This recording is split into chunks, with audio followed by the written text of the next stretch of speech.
Hello and welcome back. For this problem, we want to find the second derivative for an implicitly defined function. So we need to take our original implicitly defined function, which is x cubed plus y cubed equals 1, and we're going to take the derivative with respect to x, our independent variable, of both sides. So in doing so, we have to make sure we follow our chain rule. Derivative of x cubed is just 3x squared. The derivative of y cubed is 3y squared times y prime. Again, that's our chain rule. Derivative of 1, it's a constant, we get 0. Next thing to do is to go through and solve for y prime. So 3y squared y prime is negative 3x squared, and then divide both sides by 3y squared. And we get the formula y prime is equal to the fraction negative x squared over y squared. At this point in the problem, we can go ahead and look at this different ways for finding our second derivative. But I really like to go ahead and rewrite this before as a product. So this is actually still y squared times y prime equals negative x squared. And we can once again take our derivative, our d dx. When we do that, we have to be very careful to make sure we obey the product rule and the chain rule for the left-hand side. The derivative of y squared is 2y times y prime. That is multiplied by the second function, which is already a y prime, plus our first function, y squared, and then the derivative of y prime is y double prime. On the right-hand side, derivative is just negative 2x. We can now isolate our y double prime algebraically. First step in doing so is to move the term over that has the y primes in it. So we're going to have y squared times y double prime is equal to negative 2x minus 2y times y prime quantity squared. And then we can divide both sides by 2y squared.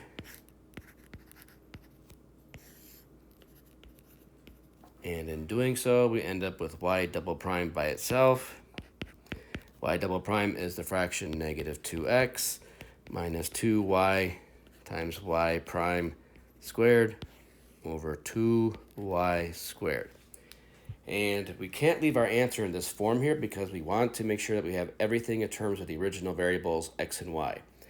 So we now need to go back to our statement about y prime and substitute that into this formula. So therefore, y double prime will be negative 2x minus 2y times the fraction negative x squared over y squared squared. And this whole thing is still divided by 2y squared.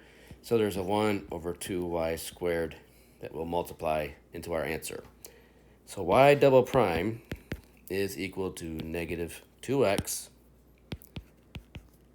And then we're going to have a minus 2x to the fourth.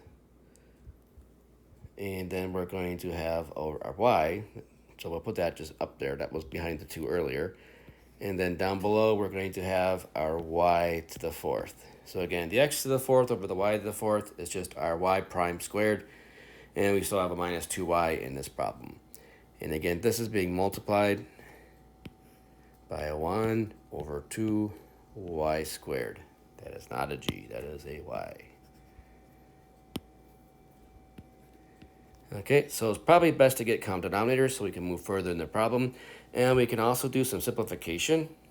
So y double prime is negative 2x minus 2x to the fourth over y cubed times a 1 over 2y squared. And now getting common denominators, we can multiply the top and bottom by y cubed over y cubed. And so in doing this, we're going to have y double prime is equal to the fraction negative 2x y cubed minus 2x to the fourth all over y cubed, and it's still times the 1 over 2y squared. Well, in our numerator, we can actually factor out a common negative 2 and x. So in doing so, we're going to have the following. We're going to have a negative 2 and an x factored out. Leaves us with a y cubed plus an x cubed.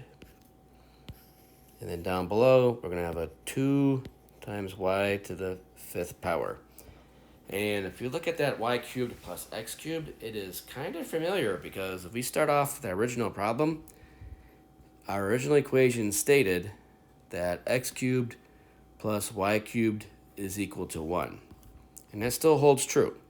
So if you remember that x cubed plus y cubed equals 1, then I can replace that quantity, x cubed plus y cubed, with a 1 instead. And I can also cancel out my 2's. And so that's going to leave me with a very simple expression for our y double prime. It's going to be negative x over y to the 5th power. And it's really hard to believe, but it's true that our second derivative has such a simple and elegant answer. Let's go back to the beginning just to kind of recap. We took our original equation and we took the first derivative with respect to x. We then took the derivative again. We replaced y prime with this formula that we found earlier. And at the end of the problem, we were fortunate enough to simplify our equation down further by making a substitution from the beginning of the problem.